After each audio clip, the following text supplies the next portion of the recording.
வணக்கம் நண்பர்களே. கடந்த வீடியோவில் கேதுவை பற்றி ஒரு சின்ன நோட் கொடுத்துருந்தேன். அதாவது ஒவ்வொரு ஜாதகத்தில் கேது எந்த பாவத்தில் இருந்தால் அவர் என்ன மாதிரி பலன்கள் செய்வார் அப்படின்னு சொல்லி பேசியிருந்தோம். இப்போ சமீபத்தில் சில ஜாதகங்கள் பார்த்த இடத்துல கேது 11ஆம் வீட்டில் இருந்து அவருடைய தசா புத்தி வரும்போது என்ன நடக்கும் அப்படிங்கிறத நம்ம பார்க்கலாம். இப்போ உதாரணத்துக்கு மேஷ லக்னம், அந்த லக்னத்துக்கு 11ஆம் இடம் சனிபானோட கும்ப வீடு. ஓகேங்களா? அந்த கும்ப வீட்டில் இருக்கிறப்ப பார்த்தீங்கன்னா தான் இருக்கும் வீட்டிலிருந்து முன்னும் பின்னும் 3ஆம் வீட்டை கண்ட்ரோல் செய்வார். அப்படிங்கிறப்போ லக்னத்தையும் 9ஆம் இடத்தையும் அவர் கண்ட்ரோல் செஞ்சிடுவார். ஸோ அப்போ கேது அந்த ஒரு இடம் மட்டும்தான் கண்ட்ரோல் ஆகுமா அப்படின்னு கேட்டிங்கன்னா, கேது ஆப்வியஸ்லி வேலை செய்கிறப்போ ராகுவும் அந்த பக்கம் சுழல ஆரம்பிச்சிடுவார். அப்போ என்ன ஆகும்னா, கேது உங்களுக்கு 11ஆம் வீட்டில் இருக்கிறப்போ ராகு நேர் ஆப்போசிட்டில் 5ஆம் வீட்டில் உட்காந்துருப்பார். அப்போ 5ஆம் வீட்டில் உட்காந்துருப்ப என்ன பண்ணுவார், 3, 7 இந்த வீடுகளை கண்ட்ரோல். அப்போ அந்த குடும்பத்தில் ஜாதகர் அவர் வைஃபே சந்தேகப்படுற அளவுக்கு அந்த தசாபுத்தி ரொம்ப கொடூரமாக போய்கிட்டு இருக்குது. என்ன காரணம் அப்படின்னு பார்த்தீங்கன்னா, அந்த 5ஆம் வீட்லேயே சனிபகவான் சம்மந்தப்படுறார். அதாவது ராகுவுடைய க்ளோஸாக கனெக்டிவிட்டியில் இருக்கார். ஸோ லக்னத்துக்கு 5ஆம் பாவம் தான் காதல், மனம், நிலை, இது எல்லாமே குறிப்பிடக்கூடிய ஒரு இடம். அந்த இடத்துல சனி ராகு இந்த மாதிரி வீட்டில் உட்காரும் போது அந்த இருள் தன்மை அடைஞ்சிருது. அப்போ என்ன ஆகும், மனைவி வழியில் அவங்களுடைய நடத்தையில தேவையில்லாத சில சந்தேகங்கள், சில பிரச்சனைகள் அவங்களுக்கு தோணிக்கிட்டே இருக்கும். இது மூலியமா வீட்டுல நிறைய பிரச்சனைகள் இருக்கும். சரி, இது அவங்க தனிப்பட்ட ஜாதகத்துல மட்டும்தான் இந்த பிரச்சனை வருதா அப்படின்னு கேட்டீங்கன்னா, ஒரு கல்யாணமானவங்க அப்படின்னா ஹஸ்பண்ட் அண்ட் ஒய்ஃப் ஜாதகம் பார்க்கறது எப்பவுமே நல்லது. ஸோ அப்போ அவங்க ஹஸ்பண்டோட குழந்தைகளுக்கும் ஜாதகம் பார்க்கணும் அப்படிங்கிற மாதிரி வந்துடும். ஏன்னா ஒரு 12 வயசு போது அவங்க ஜாதகமும் சப்போர்ட் பண்ண ஆரம்பிச்சிடும். ஸோ ஃபேமிலியாகவே நம்ம ஜாதகம் பார்க்கும்போது அதோட உறுதித்தன்மை அப்படிங்கிறது ரொம்ப ஜாஸ்தியாகவே இருக்கும். இப்போ அவருக்கு கேதசை நடக்கிற சமயத்திலேயே அவருடைய பையனுக்கு பார்த்தீங்கன்னா மிதுன லக்னத்துக்கு செவ்வாய் தசை அப்படிங்கிறது நடந்துகிட்டு இருக்குது. அதாவது மேஷ லக்னத்துக்கு சனி தசை நடத்தினா எப்படி இருக்குமோ அதே மாதிரி கேது அந்த இடத்துல உட்காந்துட்டு தசை நடத்துவார். பையனுக்கு பார்த்தீங்கன்னா மிதுன லக்னத்துக்கு செவ்வாய் தசை அப்படிங்கிறது நடந்துகிட்டு இருக்குது. அவர் ஒய்ஃபுக்கு எப்படி இருக்குன்னு பார்த்தீங்கன்னா சேம் கிரைட்டீரியா, தனுசு லக்னம், அவங்களுக்கு பார்த்தீங்கன்னா புதன் தசை நடந்துட்டு இருக்குது. ஸோ எல்லாருமே பார்த்தீங்கன்னா ஃபேவரட் இல்லாமல் ஒரு பக்கம் ஓடிட்டு இருக்குது. ஒருத்தருக்கு 6ஆம் அதிபதி தசை, இன்னொருத்தருக்கு 7ஆம் அதிபதி பாதகாதிபதி தசை, இன்னொருத்தர் 11ஆம் அதிபதி. அதாவது கேது சனிவான் வீட்டில் உட்காந்து நடத்திட்டு இருக்கார். வீடு கொடுத்தவர் பகை பெற்ற நிலைமையில உட்கார்றப்போ அந்த வீட்டோட பலனை கேது பிடுங்கி செய்கிறார். அப்படிங்கிற மாதிரி சனிவானோட பலனை இவர் பிடுங்கி செய்கிறார். அப்போ என்ன ஆகும், தேவையில்லாத சந்தேகம், வேலையில் ப்ரெஷரு, அனாவசியமாக பார்த்தீங்கன்னா வார்த்தையை விடுறது, கெட்ட வார்த்தையில திட்டுறது, இந்த மாதிரி நிறைய விஷயங்கள் ஜாதகர் அடிக்கடி வீட்டில் பிரயோகம் பண்ணுறார். இது அவங்க குடும்பத்தார் முன்னிலையிலே பண்ணும்போது அந்த குழந்தைகளும் இதில் அஃபெக்ட் ஆகுறாங்க. இப்போ என்ன ஆகுதுன்னா, இந்த தசாபதி நடக்கிற காலத்தில் வீட்டுக்குள்ளேயும் நிம்மதி இல்லை, சம்சாரத்துக்கிட்டையும் ஒரு சந்தோஷமா இல்லை, குழந்தைங்ககிட்டையும் ஒரு அந்யோன்யமாக பழகிற தன்மை அப்படிங்கிறது இல்லை. ஆனால் அந்த குழந்தையில இன்னொரு சின்ன குழந்தை ஒன்று இருக்குன்னா அந்த குழந்தையோட மட்டும் கொஞ்சம் பாசமாக பழகிற மாதிரி கொண்டு போயிடுவாங்க. ஏன்னா அந்த குழந்தையோட தசாபுத்தி ஓரளவுக்கு நல்லபடியாக இருக்கிறதுனால அது கொஞ்சம் சமாளித்து போயிடுது. ஓகேங்களா? ஸோ எந்த ஒரு கிரக தசாபுத்திகளும் அதோட காலகட்டத்தில் கண்டிப்பாக அதோடைய வேலை ரொம்ப சிறப்பாக செய்யுது. அது நல்ல விதமாக இருந்தாலும் சரி, இல்லாட்டி வேற மாதிரி இருந்தாலும் சரி.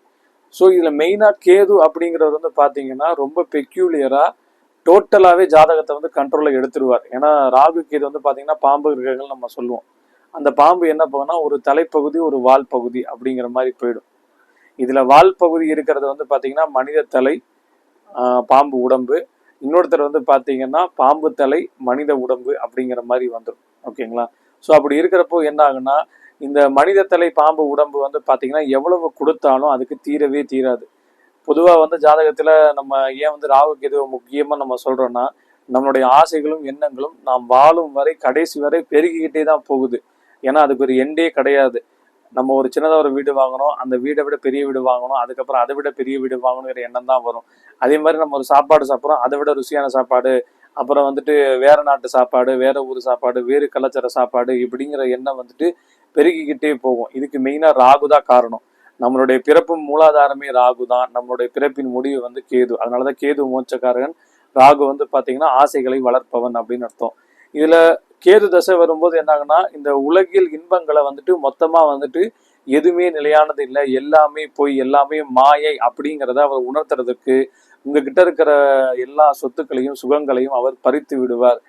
சார் அப்போ அவர் நல்லதே செய்ய மாட்டாரா அப்படின்னு நீங்க கேட்கலாம். கண்டிப்பா நல்லது செய்வார். ஆனா அவர் வந்துட்டு ஒரு மறைமுக சூட்சும வலு அப்படிங்கிறது ஒண்ணு வாங்கி இருக்கணும். அப்படி இருந்தால் மட்டும்தான் கேது வந்து நல்லது செய்ய கடமைப்படுவார். ஆனா அதுவும் விதிவிலக்குகளுக்கு உட்பட்டது. பொதுவா நான் எல்லார்ட்டையும் ஜாதகம் பார்க்குறப்போ ஒண்ணே ஒன்று சொல்லுவேன். உங்க ஜாதகத்துல லக்னம், லக்னாதிபதி, ராசி அதிபதி வலுவை பொறுத்து தான் மற்ற கிரகங்கள் வந்து பலன் வந்து உங்களுக்கு கொடுக்கும் அப்படிங்கிறது நான் சொல்லியிருக்கேன். அப்போ கேதசை 7 வருஷமும் நீங்க கஷ்டப்பட்டுட்டே இருப்பீங்களா அப்படின்னு கேட்டீங்கன்னா அதுவும் கிடையாது. ஸ்டார்டிங் சுய புத்தி ஒரு மாதிரி இருக்கும். அதுக்கப்புறம் நடக்கிற சுக்கிர புத்தி, சூரிய புத்தி, சந்திர புத்திங்கிறப்ப வந்துட்டு அவங்க உட்கார்ந்துட்டு இருக்கிற இடத்த பொறுத்து இந்த நிலைமை வந்து மாறிக்கிட்டே வரும். ஆனா ஒரு குடும்பத்துல எல்லாருக்கும் நம்ம ஜாதகம் சேர்த்து பார்க்கறப்ப தான் அதோட ரிசல்ட்டுங்கிறது வந்துட்டு வேற மாதிரி போகும். இப்போ உதாரணத்துக்கு உங்க வீட்டுல யாருக்கோ ஒருத்தருக்கு உடம்பு சரியில்லைன்னா உங்களால வேலையில ஒரு கான்சன்ட்ரேஷன்ங்கிறது வந்துட்டு பெருசா இருக்காது. ஸோ அவங்க என்ன பண்றாங்க, எது பண்றாங்க, மருந்து சாப்பிட்டாங்களா, ஆஸ்பத்திரிக்கு போயிட்டு வந்தாங்களா, என்ன மாதிரி போயிட்டுங்கிற தாட் இருக்கும் இல்லைங்களா. அதே மாதிரி நமக்கு உள்ள கஷ்ட காலத்துல வந்து பாத்தீங்கன்னா அந்த தாட் வந்து ஜாஸ்தி ஆகிட்டே போகும். அப்போ என்ன ஆகும், நம்மளால நிம்மதியா வேலை செய்ய முடியாது. வேலை செய்யற இடத்துல கான்சன்ட்ரேஷன் போச்சுன்னா தேவையில்லாம முதலாளிகிட்ட திட்டு வாங்க வேண்டி வரும். அது மூலியமா தேவையில்லாத பொருளாதார இழப்புகளையும் சந்திக்க வேண்டி வரும். சமயத்துல வேலையே கூட போகும். இது ஒவ்வொரு ஜாதகத்துல இருக்கக்கூடிய பிளஸ் அண்ட் மைனஸ். ஓகேங்களா. இது வந்து ஜாதகத்துக்கு ஜாதகம் வந்து வித்தியாசமாகிட்டே வரும்.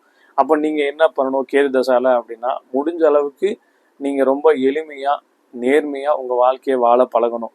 நம்ம குறுக்கு வழியில நிறைய பணம் சம்பாதிக்கணும் அப்படிங்கிறத ராகு வந்துட்டு ஒரு பக்கம் வந்து உங்க ஆசையை தூண்டி விடுவார். ஸோ இதுல யாரு ஜெயிக்க போறாங்க அப்படிங்கிறது உங்களுடைய ஜாதகம் சொல்லும். அப்போ அந்த நேரத்துல நம்ம ஜாதகமே நம்ம பார்க்குறோம் ஜோசியர்கிட்ட போயிட்டு, என்ன சார் எப்படி பண்ணலாம், எது செய்யலாம் அப்படிங்கிறது. ஏன்னா இதுல வந்து பாத்தீங்கன்னா நார்மல் ஆள்ல இருந்து மல்டி மில்லியனர் வரைக்கும் இந்த கேது தசைவை கண்டிப்பா அவங்கவுங்க வாழ்க்கையில கண்டிப்பா கடந்து போவாங்க. ஆனா பிரச்சனையோட ரூபம் வந்து ஒவ்வொருத்தருக்கும் ஒவ்வொரு மாதிரி மாறிட்டே வரும். ஓகேங்களா. அந்த பிரச்சனையை எந்த விதமா ஹேண்டில் பண்ணலாம், எப்படி கொண்டு போகலாம் அப்படிங்கிறதுக்கு நிறைய எக்ஸ்பீரியன்ஸ் வேணும். இது வந்துட்டு ஏஜ் பொறுத்தும் சிலருக்கு மாறி வரும். சிலருக்கு வந்து பாத்தீங்கன்னா அந்த பக்குவமா ஹேண்டில் பண்ண தெரியாது. அதனால பல இழப்புகளை சந்திப்பாங்க. நிறைய பேர் வந்து பாத்தீங்கன்னா அந்த மொமெண்ட்ல தான் மேரேஜே நடக்கும். சில பேர் அப்பதான் தொழிலே புதுசாக ஸ்டார்ட் பண்ணுவாங்க. சில பேர் வேலையை முடிச்சுக்கிட்டு அப்பதான் அடுத்த வேலைக்கு ப்ரொமோஷன் ஆகி போவாங்க. இன்னும் சில பேர் படிச்சு முடிச்சுட்டு அப்பதான் வேலைக்கே ஜாயின் ஆவாங்க. இன்னும் சில பேர் வேலையில சேர்ந்த பிறகு ஆஃபீஸில் நடக்கிற பாலிடிக்ஸ்ல நிறைய பஞ்சாயத்துகளை மீட் பண்ணி என்ன செய்யறது எது செய்யறது தெரியாம ஒரு குழப்பமான மனநிலை இருப்பாங்க. இந்த குழப்பமான மனநிலை என்ன காரணம் அப்படிங்கிறது வந்து பாத்தீங்கன்னா, பௌர்ணமி சந்திரன் இருக்கிறப்ப ஒரு மாதிரியாகவும் அமாவாசை சந்திரனா இருக்கும்போது ஒரு மாதிரியாகவும் உங்க ஜாதகத்துல சந்திரனோட நிலைமையை பொறுத்து இது மாறிட்டே வரும். அதனால நீங்க படுற கஷ்டங்களும் வந்து பாத்தீங்கன்னா அதோட அளவுகளும் வந்து மாறிக்கிட்டே வரும். நார்மலா ஒரு ஆளுக்கு ஒரு மனுஷனுக்கு இன்னைக்கு தேவைப்படுற ஒரு 500 ரூபாய் 1000 ரூபாய் செலவுகளை கூட வந்து மீட் அவுட் பண்ண முடியாத அளவுக்கு வருமானம் அப்படிங்கிறது ஒரு பெரிய அளவுல தடைப்படும். நிறைய பேர் வந்து பாத்தீங்கன்னா கால் டாக்ஸி டிரைவரா இருப்பாங்க, ஆட்டோ டிரைவரா இருப்பாங்க, ஈவன் ரேபிடோ பைக் ஓட்டுறவங்க கூட இருப்பாங்க. இந்த மாதிரி ஆளுங்க வந்து பாத்தீங்கன்னா டெய்லி வருமானம் கிடைக்கிறதே ரொம்ப கஷ்டமா இருக்கும் அந்த கேது தசையை கடந்து போறவங்களுக்கு. இதே கொஞ்சம் டாக்டர்ஸ், வக்கீல் இந்த மாதிரி இருக்காங்கன்னா அவங்களுக்கு வர கிளையன்ஸ்னால அவங்களுக்கு பிரச்சனை, அந்த வருமானத்தை ஏற்படுத்தியல வந்து ரொம்ப சிரமத்தை வந்து அவங்க சந்திப்பாங்க. ஆனா இது எல்லாமே வந்துட்டு ஒரு கொஞ்ச காலம் தான். அவங்க மூலியமா நிறைய படிப்பினையே நீங்க கத்துக்குவீங்க. இதுல இன்னொரு கொஸ்டின் கேட்கல சார், நான் வந்துட்டு சனி தேசியிலே ரொம்ப கஷ்டப்படுறேன், கேது தசையிலே அந்த மாதிரி கஷ்டப்படுவேனா அப்படின்னு கேட்டீங்கன்னா, சனி தசையை கடந்து போறவங்களுக்கு கேது தசை வந்துட்டு பாத்தீங்கன்னா ஒரு புதிய பரிணாமத்துல ஒரு பாடத்தை கற்றுக் கொடுக்குற குரு உள்ள வர இருந்தா அர்த்தமாகுமே தவிர்த்து, அந்த கேது கொடுக்குற வழியை வந்துட்டு ஆல்ரெடி கொஞ்சம் நம்ம சனிபான் பாடம் கற்பித்து கொடுத்ததுனால நீங்க அதுல இருந்து அழகா தப்பிச்சு வந்துருவீங்க. ஆனா புதன் தசையிலே ஸ்டார்டிங் ஆகி இன்னொருத்தர் கேது தசைக்குள்ள போறாருன்னு வச்சுக்கோங்க, ஒரு மிடில் ஏஜ்ல வர்றாங்க, அவங்களுக்கு தான் அது ரொம்ப சிரமமா இருக்கும். ஓகேங்களா. இந்த கேது வந்து கடந்து போறதுக்கு ஒரு நிறைய அனுபவம் வேணும். அந்த அனுபவம் வந்து சின்ன வயசுல கண்டிப்பா கிடைக்காது. ஒரு மிடில் ஏஜுக்கு மேல வரும்போது கேது தசை வந்துட்டு ரொம்ப அற்புதமான பீரியடாகவும் இருக்கும். ஏன்னா கஷ்டத்தை கூட எப்படி அழகா டேக்கிள் பண்ணி கொண்டு போகணுங்கிற அனுபவம் வந்துட்டு உங்களுக்கு கிடைச்சிருக்கும். மற்றவங்களுக்கு கிடைக்க வாய்ப்பு இல்லை. ஸோ உங்க ஜாதகத்தை கேது தசையில நீங்க ஸ்டார்ட் பண்ண போறீங்க, கேது தசை உங்களுக்கு நடந்துட்டு இருக்கு அப்படின்னு நீங்க நினைச்சீங்கன்னா கண்டிப்பா ஒரு நல்ல ஜோதிடர்கிட்ட காமிங்க. ஒரு நல்ல ஜோதிடர் என்பவர் வந்து ராகு கேதுக்களை சரியா கணிச்சு ஆராய்ஞ்சு உங்களுக்கு நல்ல வழி சொல்றவர் தான் ஒரு நல்ல ஜோதிடர். இந்த ஃபீல்டில் எக்ஸ்பீரியன்ஸ் தான் ரொம்ப முக்கியம். அது போக வந்துட்டு படிக்கிற விஷயத்த வந்துட்டு விதிகள் விதிவிலக்குகளோட சம்மந்தப்படுத்தி அதை நல்லபடியா தெரிஞ்சு நல்ல விதமா உங்களுக்கு வழிகாட்டணும். ஓகேங்களா. சும்மா வந்து எடுத்தோன்னா பயமுறுத்தி உங்களுக்கு பரிகாரம் சொல்லி அந்த மாதிரிலாம் இல்லாம என்ன விஷயம், எது நடக்க போகுது, என்ன பண்ணலாம், என்ன செய்யலாம், கடைசியா இறைவன்கிட்ட சரணாகதி அடைகிறது அப்படிங்கிறப்போ வந்துட்டு கேது அப்படின்னா அதோட அடிதி தெய்வதை வந்து பார்த்தீங்கன்னா விநாயக பெருமான். ஸோ விநாயக பெருமான் வழிபாடு ரொம்ப முக்கியம். அதுக்கப்புறம் வந்து பார்த்தீங்கன்னா ஆஞ்சநேயர் வழிபாடு ரொம்ப முக்கியம். அடுத்தது வந்து தேய்பிறை அஷ்டமியிலையும் காலபைரவர் வழிபாடு, தேய்பிறை பஞ்சமியில வந்து பார்த்தீங்கன்னா வாராகியம்மன் வழிபாடு, இது எல்லாம் செய்யும் போது உங்களுக்கு கேதுதசையோட தாக்கத்தை வந்து நீங்கள் கொஞ்சம் கொஞ்சமாக குறைச்சிக்கலாம். ஆனால் அது கற்பிக்கக்கூடிய பாடத்தை வந்து என்றைக்குமே லைஃப் லாங் உங்களால் மறக்க முடியாது. ஏன்னா அவர் உண்மையை உரைக்க கூறுபவர். நடுவெளியில் நிறுத்தி உங்களை வந்துட்டு என்னென்ன சொல்லணுமோ எல்லாத்தையும் செஞ்சுருவார். அதாவது லக்கி பாஸ்கர்ல எப்படி ஒரு பேங்க் சீன்ல வந்துட்டு மேனேஜர் காலில் விழுந்து எல்லாரும் முடியும் அசிங்கப்படுத்தி கொஞ்சம் போற மாதிரி வரும் தெரியுங்களா, அந்த மாதிரி ஒரு சீனை வந்து அவர் கிரியேட் பண்ணிடுவார். ஸோ லைஃப்ல ஒரு பேட் எக்ஸ்பீரியன்ஸை கொடுத்து அது மூலிமா நல்ல பாடத்தை கற்றுக் கொடுக்கறது தான் கேது பகவானோட மெயின் வேலை. மீண்டும் அடுத்த பதிவில் சந்திப்போம். நன்றி, வணக்கம்.